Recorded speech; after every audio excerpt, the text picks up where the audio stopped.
기도드리겠습니다. 사랑의 주님, 저희를 사랑하사 주의 자녀로 부르시며 능력의 주님께서 약한 저희들에게 힘 더하시는 중 하나님 앞에 나와 기도하며 찬송할 수 있도록 인도하시고, 오늘도 깊은 잠에서 깨워주고 죽은 자와 같은 처지에서 다시 저희들의 혼을 지켜주시사 이처럼 건강한 몸으로 먼저 성전을 찾게 하시고 하나님 앞에 기도하며 찬송하고 은혜롭게 하루를 시작하게 하시는 이 놀라운 은혜를 진심으로 감사옵나이다. 경제, 정치, 문화, 교육 모든 면이 흔들리고 있습니다. 마치 벼랑에 선 것 같기도 하고 사막에 버려진 것 같기도 하고 당장 무슨 일이 터질 것 같은 이런 위험한 시간들을 우리가 보내고 있습니다마는, 그러나 우리는 주님을 믿기에 오늘도 평안한 마음으로 밝은 얼굴로 이렇게 하루아침을 시작하게 하시오니 이 믿음 중 하나님께 진심으로 감사옵나이다. 모든 일을 주께 맡깁니다. 주님만 의지하고 오늘도 하루를 시작하오니 하나님이여, 우리 날이 얼마 남았는지 알지만은 하루하루 시간 주를 찬송하며 주께 영광 돌리며 주의 은혜를 확정하면서 복된 하루하루를 살아가게 하여 주시옵소서. 주여, 그간에 우리는 나 자신을 위하는 마음에서 살았습니다마는 이제는 다 버리고 깨끗이 포기하고 오로지 섬기는 마음으로 살으시고, 혹 내게 돌아오는 칭찬이나 명예까지도 다른 사람에게 돌리면서 욕된 일은 내가 하고 좋은 일 남에게 맡기면서 그렇게 아름다고 귀한 마음으로, 그런 진실과 선한 마음으로 남은 해를 살아갈 수 있게 하여 주시어서 내 책임 내가 질 뿐만 아니라 남의 책임을 내가 지며 살게 하시고, 또한 우리의 은혜와 덕을 더하사 항상 덕스러운 말을 하고 덕스러운 행위를 하고 우리에게 힘주시는 대로, 성령의 감화 주시는 대로, 우리 마음을 이끌어 주시는 대로 봉사하며 아름다운 일에 종사하면서 그렇게 하루하루 살아갈 수 있게 하여 주시옵소서. 지난날에 그 많은 세월을 잘못 보낸 것 뉘우침이 있으면 다시 그러한 반복하는 일이 없게 하시고, 오늘과 내일은 밝고 깨끗하고 명랑한 가운데서 가장 귀한 생으로, 일생에 있어서 가장 행복한 날로 그렇게 하루하루 살아갈 수 있게 되기를 기도하옵나이다. 주님 언제 재림하실는지 모릅니다마는 그날이 가까워하고 있는 것만은 우리가 피부로 느끼고 있습니다. 주여, 주님 배에 부끄럼 없이 배울 수 있고 낯설게 대하지 아니하도록 항상 미래를 지향하며 영원을 향하여 사는 복된 생이 되게 하여 주시옵소서. 하나님 아버지, 오늘도 하나님의 말씀이 능력 있게 권세 있게 전해지게 하옵소서. 그리고 이 말씀을 온 세계에서 지금 듣고 가운데 방송을 통하여 인터넷을 통하여 이 새벽에 기도하면서 기록하면서 그렇게 듣고 있는 당신의 귀한 자녀들 많이 있습니다. 하나님이여 돌보시고 은혜 주시는 중에 성령으로 마시고 능력으로 나타나서 그 현장에, 그 심령 속에 큰 기적과 위로와 영역이 나타나게 하여 주시기를 기도하옵나이다. 자비하신 주여, 온 교회의 평강을 동하시고 교회를 섬기는 분들이 오로지 주님만을 섬기고 주님만을 기쁘시게 하는 그런 마음으로 섬길 수 있게 하여 주시옵소서. 또한 우리가 위하여 기도하던 중에 장선거를 했습니다. 주께서 8명의 장로를 지명해 주신 것을 진심으로 감사하옵니다. 저들에게 은혜 주시고, 또한 장로의 이 물망에 올랐던 분들 가운데 지금 혹 얼마간의 표가 모자라서 당선되지 못하는 분들도 있사오나 하나님이여 이러한 일로 인하여서 혹이라도 섭섭한 마음을 가지고 시험당하는 일이 없게 해주시기를 바라며 더욱더 하나님 앞에 충성을 다하고 주님만을 기쁘시게 하는 마음으로 섬기는 자세로 임하게 하여 주시기를 간절히 기도하옵나이다. 이 모든 일로 하여 교회가 은혜를 받고 덕을 그리고 세울 수 있도록 하나님께서 더욱더 큰 은혜를 풀어 주시옵소서. 바라옵는 것은 이 나라를 진리 위에 세워주시고 말씀 위에 세우시옵소서. 온 국민이 하나 되게 하여 주시고 특별히 앞에 있는 남정상회담에 주님 함께 계셔서 모쪼록 이 모든 일들을 통하여 완악한 여리곤 같은 평양의 그 이데올로기의 성이 무너지는 그런 기적을 보게 하여 주시옵소서. 자비하신 주여 억압과 고난과 고통과 눈물로 호소하는 성도들의 간절한 기도 이제 속히 응답해 주시기를 기도하옵나이다. 하나님 아버지 오늘 해외에 있든지 여행 중에 있든지 군문에 나가 있는 젊은이들 그리고 공부하는 자녀들 특별히 병중에 있는 분들과 슬픔을 당한 가정 하나하나 다 위로해 주시옵소서. 하나님 주의 거룩한 은혜를 찬양하며 주의 기적과 능력을 몸으로 체험하면서 사는 이 하루의 생활이 되게 하여 주시옵소서. 주의 큰 은총이 함께해 주시길 바라며 주 예수 그리스도의 이름으로 기도드립니다. 아멘. 하나님의 말씀 오늘도 계속해서 보겠습니다. 예레미야 17장 보겠습니다.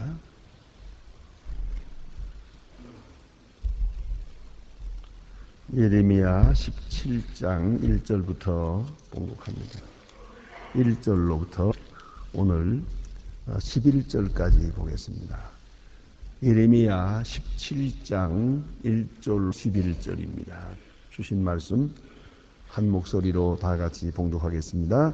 유다의 죄는 금강석같이 필로 기록되고 그들의 마음판에 그들의 잠부에 새겨졌거늘 그들의 자녀가 그 높은 데 매일 푸른 나무 곁에서 단물과 아세라 목 생각을 생각하도다. 그들의 생각을 지경의 죄로 인하여 내가 그 재산과 그 모든 보물과 산당들로 노략을 당케 하리니 내가 저들의 준 기업에서 내 손에서 주었다. 또 내가 너로 너의 알지 못하는 땅에서 그 대적을 섬기게 하리. 이는 너희가 너 노를 맹렬케 하여 영영이 나 여호와가 이같이 말하노라. 사람을 믿으며 혈육으로 그 권력을 삼고 마음이 여호와께서 떠난 그 사람은 저주를 받을 것이라. 그는 강의 삶의 뜰기나무 같아서 좋은 일에 오는 것을 보지 못하고 광야에 간조한 곳 건건한 땅 사막에 거하지 않는 땅에 거하리라. 그러나 주 여호와에 의지하여 여호와를 의지하는 그 사람은 복을 받을지라. 그는 물가에 심은 나무가 그 뿌리를 강변에 뻗고 더위가 올지라도 두려워 아니하며 그 잎이 청청하며 가무는 해에도 걱정이 없고 결실이 그치지 아니함과 더리라. 하늘이 다 벗되고 심히 부패한 것은 마음이라. 누가 능히 이를 알리오마는 나 여호와는 시장을 살피시며 배부를 씌우고 각각 그 행위와 행실대로 보응하시나니 불의로 지부하는 자는 자기 고생이라. 나한가 그 중년에 그것을 떠나겠고 필경은 어리석은 자가 되리라. 아멘. 오늘 주신 말씀 예레미야를 통하여 유대 백성과 예루살렘에 주신 말씀이옵시다. 오늘 본문에까지 좀 특별하게 주신 교훈의 말씀이 있습니다. 유다의 죄는 금강석 끝 철로 기록되되 마음판과 그들의 단 뿔에 새겨졌거늘 이렇게 말하고 있습니다. 이 말씀은 어제 우리가 본 말씀의 한 구절과 연결해서 보면 그 뜻을 쉽게 알 수 있습니다. 16장 10절에 보면 이런 말씀이 있었습니다. 내가 이 말로 백성에게 고할 때에 그들이 내게 묻기를 여호와께서 우리에게 이 모든 큰 재앙을 광포하심은 어찌미뇨 우리의 죄악은 무엇이며 우리가 우리의 하나님 여호와께 범죄는 무엇이뇨 하거든 하는 말씀이 있습니다. 이 죄를 짓는 사람마다 또 죄사하는 사람들은 꼭 그렇게 변명이 많습니다. 자기는 죄인이 아니라고 그럽니다. 내가 무슨 죄를 지었느냐? 뭐 조금 지었더라도 뭐 그렇게까지 저주받을 만큼 죄 지은 건 아니라고 그렇게 말하려고 듭니다. 그런 악한 습성이 있습니다. 유명한 이야기가 전해지고 있습니다. 알렉산더 대왕이 어떤 날 노예선을 방문했다는 거 아닙니까? 옛날 배는 큰 배를 이렇게 만들고 노를 이렇게 쭉쭉 그걸 이중으로 만들었어요. 노를 젓게 되어 있는데 그 노는 노예가 노를 젓는데 그 노예 중에도 죄수들이 노예 그걸 젓게 되어 있어요. 그래서 이건 죄수의 그러니까 형벌 받는 일 중에 하나죠. 그래서 그 배에 타고 그 쇠사슬에 묶여서 노를 젓는 그런 수고를 이제 복역 중에 하게 되는 겁니다. 이것이 이제 감옥살이 하는 생활인데 거길 한번 알렉산더 왕이 방문했더니 그 쇠사슬에 묶여 있는 그 죄수들이 다 같이 모처럼 왕을 만났을까 한전부 하는 말이 나는 억울하게 여기 왔습니다. 나는 죄가 없습니다. 마치 이제 형무소에 산 것과 같은 거거든요. 그런데 나는 죄가 전혀 없는데 어떻게 돼서 여기 왔는데 나를 이 시간에 내 사정을 들어보시고 풀어주시기를 바랍니다. 그렇게 얘기하는 거예요. 모두가 다 너도 전부가 다 그렇게 지금 왕을 만난 시간에 그렇게 자기가 무죄한 사람들이라고 이렇게 변명을 하는 거예요. 또 억울하다고. 근데 오직 그 가운데 수중에 하나가 아무 말이 없어요. 전부가 그렇게 호소를 하는데 딱 한 사람이 말이 없어요. 왕은 그 앞에 가까이 가서 너 왜 말이 없냐? 저요? 저는 워낙 죄인이니까요. 죄인이니까 당해야 될 당하고 있기 때문에 저는 뭐 할 말이 없어요. 그럽니다. 아주 명랑하게 그런단 말이에요. 그러니까 큰 소리로 하는 말이 나쁜 놈. 아니 너는 죄인이 왜 의인들 속에 있느냐? 너는 나가라. 그래서 풀어줬어요. 그걸 아셔야 돼요. 옛날에 사람들이 그 재미있는 얘기가 많아요. 그런데 말이에요. 이게 죄인들은 꼭 자기가 죄인이라는 거예요. 내가 무슨 죄를 지었냐? 뭐지가 무슨 죄냐? 이에 대해서 하나님께서 대답하시는 말씀이에요. 유다에는 금강석 그 철필로 그 마음판에 새겨놨어요. 아주 확실하게 누구도 다 알 수 있도록. 근데 지워지질 않아요. 이거는요. 이렇게 네가 무슨 죄를 지었기에 너는 이러한 재난을 당하게 되는 것이다 라고 확실하게 말하고 있건만 변명이 많으냐 이거죠. 그러니까 무엇보다도 중요한 것은 나는 죄인입니다 하는 그 마음, 그 죄를 인정하는 마음, 죄를 느끼는 마음, 그것이 중요한 것이에요. 그리고 오늘 성경 말씀 맨 끝에 가서 우리가 보지 않았습니까? 여기 보면 만물보다 거짓되고 심히 부패한 것은 9절입니다. 부패한 것은 마음이라 누가 능히 이를 알리마는 그랬어요. 마음이다. 이건 마음판에 있는 것이에요. 그래 악의 근본은 마음이에요. 행동이 아닙니다. 그래서 우리가 행동을 어쩌다가 실수할 수 있지요. 하지만은 그것도 알고 보면은 그 깊은 속에 악이 있는 거예요. 마음 속에 악이 있는 거죠. 그래서 어떤 행동했든 간에 뭐 주었든 뺏었든 그 속에 얼만큼 악이 있는지 하나님이 아시는 거예요. 그런 거로 우리가 사람 보기에 뭐 좋다 해서 그 좋은 게 아니고요. 또 사람들은 오해할 수도 있어요. 사람이 남의 마음을 다 모르니까 저를 잘못된 사람이라 할 수 있을지 몰라도 하나님은 그 마음을 저울질하십니다. 알고 계십니다. 하나님이 알고 내가 압니다. 사람 앞에 어떻게 나타나느냐는 그렇게 중요한 게 아닙니다. 그래서 언제든지 이 하나님과 나와의 관계, 이 진실을 크게 여기면 됩니다. 아주 크게. 그리고 사람들의 눈치를 아주 안 보고 사는 아니요. 그러나 사람과의 관계는 적게 생각을 해야죠. 뭐 이래도 그만 저래도 그만, 사람이 나를 알아줘도 그만 못 알아줘도 그만. 너무 그렇게 신경 많이 쓰면 안 됩니다. 그러니까 사람이 어떤 마음으로 사느냐, 예? 그런 언제든지 첫째 하나님, 그리고 둘째 나 자신의 문제, 그 다음에 사람에 대한 문제. 이 사람에 대한 문제는 아주 언제나 작게 여기면서 살아야 됩니다. 그래 뭐 사람들로부터 배척을 받았다, 뭐 좀 어려운 일이 있다, 뭐 그것 때문에 뭐 죽니 사느니 말 한마디 때문에 그 전화 한 통 잘못 받고 잠을 못 자고 뭐 그래서는 안 되는 거예요. 하나님 앞에 하는 일이 너무 중요하기 때문에 그런 거죠. 그래서 하나님은 그 심장을 살피며 폐를 시험하고 각 사람의 행위와 행실대로 보응하나니 그랬어요. 행실대로 보응하니. 그렇다면 하나님 앞에 서는 의인은 뭐냐면 내게 주어진 모든 일 속에 하나님의 뜻이 있고 내가 행한 대로 하나님께서 내게 갚아주시고 있다는 걸 잊지 말아야 돼요. 그렇기 때문에 사람 앞에는 변명거리가 있겠지만 다 잊어버리고 오직 하나 앞에 성실하게 설 것이죠. 이건 변명할 수가 없으니까요. 그래서 그것이 바로 믿는 사람이에요. 그래서 믿지 않는 사람들은 이런 문제에 관심이 없어요. 사람에 대한 것만 신경을 쓰죠. 그러나 진실한 사람은 하나님 앞에서 그것만 생각하지 사람에 대한 것은 신경을 쓰지 않고 사는 것이다 하는 말입니다. 그 다음에 오늘 여기 주신 참 좋은 말씀, 귀한 말씀이 있습니다. 저주를 받은 사람은 마치 사막에 사는 것 같겠다. 그 얼마나 뜨겁고 얼마나 견디기 어렵을까.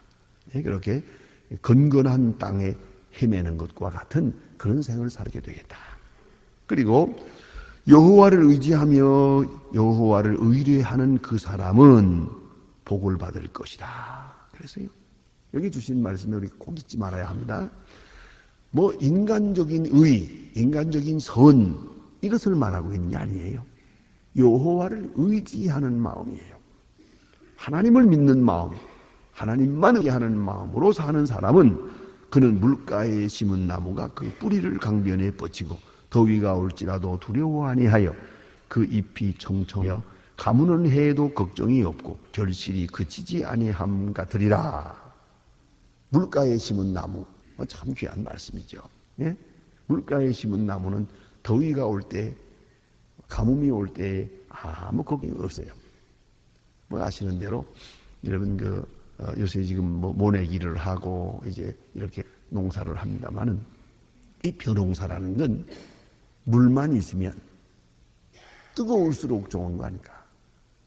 전혀 가능하면 비가 오지 않고 구름이 끼지 않고 그대로 내려 뜨거워가지고 그 옛날 그 농촌에서 일할 때 제가 배운 얘기입니다만 이 논물이 부글부글 끓어야 돼요. 아주 뜨겁게. 이 발을 댈 수가 없습니다. 논물이 뜨거워서. 그렇게 돼야 농사가 잘 되는 거예요. 그러니까 햇빛은 뜨거울수록 좋아요. 문제는 물만 있으면 되는 거예요. 물이 없이 뜨거우면 그냥 말라버리고 마는 거죠. 그것이 중요한 거죠. 그러니까 여호와를 의지하는 거죠. 여호와를 의지하는 마음이 있어서 하나님을 믿는 확실한 믿음 가지고 하나님께로부터 생명력을 공급받을 때 그걸 말하는 거예요. 예? 물가에 심은 나무가 뿌리 내려서 저 강에다 갔다가 뿌리를 두고 있어요. 거기서부터 수분을 수분을 공급받고 있어요. 이렇게 될 때는 해가 뜨거울수록 좋은 거예요. 잎이 청청하고 결실이 많을 것이다. 그것이 하나님을 믿는 사람들의 마음이에요. 하나님을 믿는 사람들의 운명이라 그 말이에요. 이 얼마나 참 귀한 말. 물가에 심은 나무와 같이. 그 해가 쪼일 때 잎이 청청함 같으리라. 그래요. 얼마나 귀한 말씀이에요. 그리고 더우면 더운 대로 좋고 바람은 불어도 좋고 문제가 안 돼요. 저기 물가에서부터 생명력을 공급하고 있기 때문이에요. 자, 우리가 구체적으로 생각합시다. 오늘도 보니까 그런 분들이 많이 있어요. 시간 교회에 나와서 하나님 말씀을 들어요. 우리 교회에 나오시는 분들, 처음 나오시는 분들, 한 1년, 2년 나오신 분들 이렇게 만나뵈면 그 성품이 참 좋은 분들이 한 번 나왔다 하면은 절대로 빠지질 않아. 아무리 바쁜 때라도 교회 열심히 꾸준히 나온 걸 보고 저도 마음이 너무 대견하고 기뻐서 물어봅니다. 그렇게 빠지지 않고 한 번 나오고도 지금까지 잘 나오시는데 그 참 고맙습니다. 그러면 아니요. 나는 진리를 잘 모릅니다. 그런데 설교를 들으면서 보면 모를 말이 많아요. 아직 이해가 잘 안 됩니다. 하지만은 이상한 게 하나 있습니다. 이제는 내가 교회를 안 나가면 어쩌다 빠지면 일주일 동안 살 수가 없습니다. 허전하고 울적하고 우울하고 허망하고 도저히 살 수가 없대요. 꼭 나와서 다 못 알아들어도 말씀을 들어야 돼요. 이걸 들어야만 살 수 있어요. 그런가 하면 그 들으면서 지혜를 얻어요. 전에는 내 마음대로 살았고 내 능력대로 살았고 내가 아는 대로 살았고 했지만 지금은 그거 아닙니다. 하나님 말씀을 듣고 잘 생각하면서 그래서 지혜를 얻고 길을 얻고 지도력을 얻고 그래서 사업에 옮긴다는 거예요. 그러니까 또 그 사업이 잘 된단 말이에요. 내가 뭐 경영학을 배운 것도 아니고 정치학을 배운 것도 아니고 소위 요새 말하는 벤처 그 배운 거 아니라 다 모른다 이 말이에요. 그러나 하나님이 내게 주시는 말씀대로 한 가지 이렇게 하다 보니까 어느 사이에 유명한 사람이 됐어요. 사방에서 날들어 와서 강의해달라고 그러네요. 강의에 뭘 하겠어요? 가서 전도하는 거죠. 여러분 이걸 아셔야 돼요. 참으로 여호와를 의지하는 사람, 그 사람은 물가에 심은 나무와 같다. 거기서부터 진액을 받고 거기서부터 수분을 받고 거기서부터 생명을 받고 계속 말씀을 받기 때문에 절대로 메마름을 두려워하지 않는다. 아무물 두려워하지 않는다 하는 것입니다. 시편 1편 3절에 보면 거기 복 있는 사람은 거기도 마찬가지. 물가에 심은 나무와 같이 가뭄이 와도 두렵지 않고 계속 열매를 맺은 것 같으리라 그랬고요. 또 요한복음 15장에 보면 예수님께서 말씀하십니다. 나는 포도나무 너희는 가지다 하고 말씀하실 때에도 보면 참으로 포도나무 가지가 포도나무에 붙어 있으면 그래요. 그 이치와 같은 거예요. 포도나무가 있지만 그 나무의 가지는 그 나무에 딱 붙어만 있으면 나무로부터 수분을 받고 진액을 받아서 그 가지에는 좋은 열매가 맺는 것과 같다. 그러면서 내 말이 너희 안에 하면 너희는 내 말이 너희 안에 거하면 너희는 무엇이든지 거라 내가 이루리라 그랬어요. 여기서 우리는 깊이 생각해야 합니다. 참으로 예수를 믿는 하나님을 의지하는 사람은 자기 지혜로 사는 게 아니에요. 말씀의 지혜로 사는 것이요. 자기 의지로 사는 것이 아니에요. 말씀이 주시는 그 의지로 사는, 그 힘으로 사는 거예요. 아무리 생각해도 나로서 사는 게 아니에요. 오로지 말씀이 공급해주는 능력으로 사는 것이에요. 그래서 이것이 아니면 살 수가 없어요. 교회 성장학자들이 연구해 본 대로는 그래서 우리가 이 교회 계속 나오는데 넉 달만 교회에 안 나오면 완전히 얼굴이 변하는 거예요. 그래서 안 믿는 사람이 되어버리고 마는 거예요. 그러니까 계속적으로 나와야 하는 것이죠. 계속적으로 공급받아야 되는 거예요. 마치 물가에 심은 나무와 같이. 이거 얼마나 참 아름다운 비유입니까? 물가에 심은 나무. 그래 얘기입니다만은 제 고향에는 이름이 이제 용연이라고 그럽니다. 용의 연못이라 그래가지고 마을 한가운데 연못이 있어요. 지금도 있는데 그 연못은 아무리 가물어도 그 물은 줄지 않아요. 신통하게도 홍수가 나도 그만큼, 물이 가물 때도 그만큼 똑같은 양의 땅에서 솟아오릅니다. 솟아올라서 그것이 이렇게 나와가지고 넓은 들을 지나서 바다로 들어갑니다. 그걸 가지고 농사를 합니다. 그렇기 때문에 우리 고향 뭐 가까이 있는 들판에는요, 흔히 말하는 다른 마을에는 전부 비가 안 와가지고 농사 못한다쯤 돼야 농사 잘해요. 거기서는 물 걱정은 없으니까, 전혀 물 걱정은 없으니까. 그러니까 햇빛이 많이 나면 날수록 좋은 거예요. 그래서 아주 특별해요. 물만 있으면, 물만 수 있으면 농사는 뜨거울수록 좋은 거예요. 그래서 여러분 잘 아시는 대로 이스라엘 나라가 사막 아닙니까?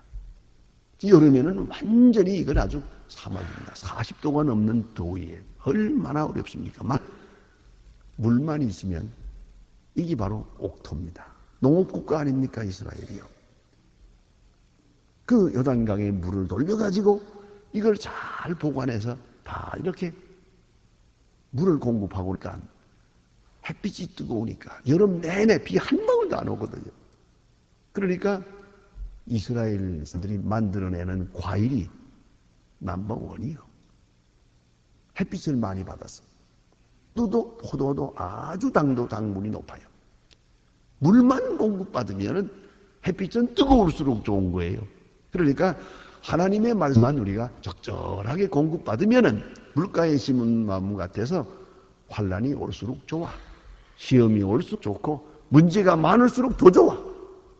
더 많은 결실을 하게 되는 것이다 그 말이에요. 그러니까 세상이 뭐 어떻다 저렇다 할 것도 없어요.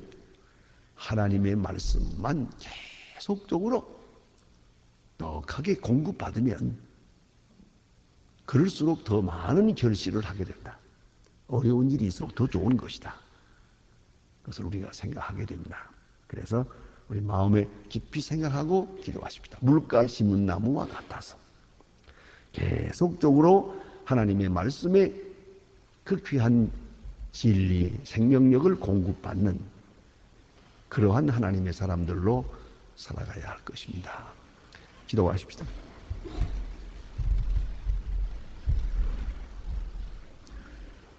하늘에 계신 우리 아버지서 이름이 거룩히 여김을 받으시오며 나라의 임하옵소서. 뜻이 하늘에서 이룬 것 같이 땅에서도 이루어지야. 오늘날 우리에게 일용할 양식을 주옵시고 우리가 우리에게 죄진 자를 사해 준 것 같이 우리 죄를 사해 주옵소서. 우리를 시험에 들게 하지 마옵소서. 다만 악에서 구하옵소서. 내게 나라와 권세와 영광이 아버지께 영원히 있사옵나이다. 아멘. 자유로이 기도하시다가 돌아가시겠습니다.